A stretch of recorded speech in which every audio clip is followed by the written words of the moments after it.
అప్పుడు ఆడియన్స్‌ని, ఇప్పుడు ఆడియన్స్‌ని చాలా డిఫరెన్స్ ఉండింది.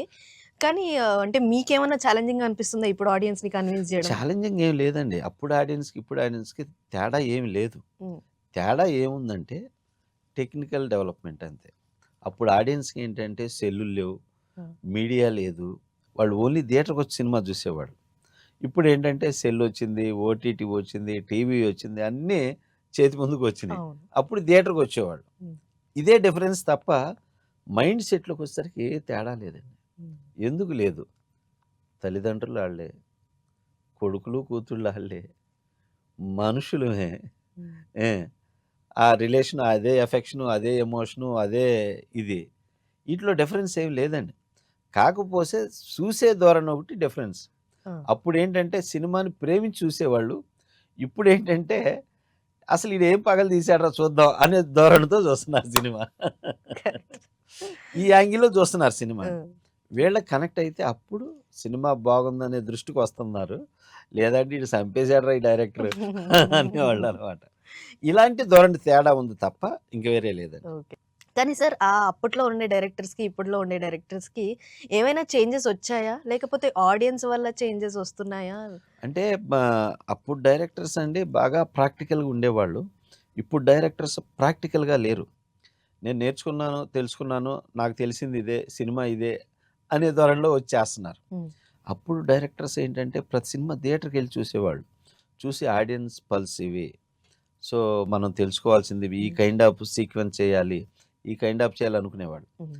ఇప్పుడోళ్ళు అది కాదు. ఇంట్లో ఆడు నెట్‌లో చూసుకుంటాడు సినిమా లేతే ఆ ఇన్‌స్పైర్ చేసిన సినిమా ఏదో ఉంటది. అచ్చా! ఏ జపాన్ సినిమానో ఉంటది. ఏ కొరియా సినిమానో ఉంటది. హ్మ్. ఇది చూసి ఇదే గదా!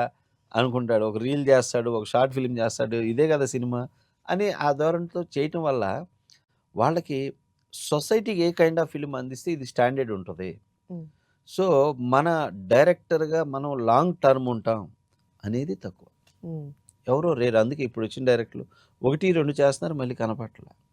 అంతే. అప్పుడు డైరెక్టర్స్ తీసుకోండి దగ్గర దగ్గర 40 సంవత్సరాలు, 50 సంవత్సరాలు, 30 సంవత్సరాలు ఈ టర్న్ అవుతానే ఉంది. హ్మ్. ఇప్పుడు నేను గూడా 25 ఇయర్స్. ఇంకా 10 ఇయర్స్ నేను దున్నుతాను. ఇంకా ఆ పేరుని గుర్తుపడతారు సార్. నా ఎవ్రి ఫిల్మ్ టైటిల్ గుర్తుంటుంది ప్రతి ఒక్కళ్ళకి. అదేంటో హీరోల బదులు డైరెక్టర్ గుర్తున్నారు. మీ అది. సినిమాల విషయంలో. అవును. సో, ప్రస్తుతం తెలుగు సినిమా ఇండస్ట్రీ ఎలా వెళ్తుంది? ఎటువైపు వెళ్తుంది అని చాలా మీరనుకుంటారు? అద్భుతంగా ఎళ్తుందండి. హ్మ్. ఆహ్, ఒకప్పుడు మన తెలుగు రాష్ట్రం వరకే పరిమితంగా ఉండే మన సినిమా, తెలుగు సినిమా ఇప్పుడు దాటి హిందీకెళ్ళిపోయిందండి. అవును. అంటే మన ఇండియాకెళ్ళిపోయింది తెలుగు సినిమా.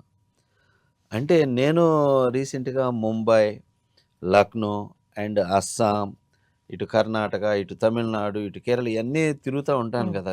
షూటింగ్‌కనో లేతే రిలీజులకనో ఒక్కోసారి ఫంక్షన్‌లకనో ఎళ్తూ ఉంటాం. ఇయన్నీ జూస్తే నేను అడుగుతా ఉంటాను.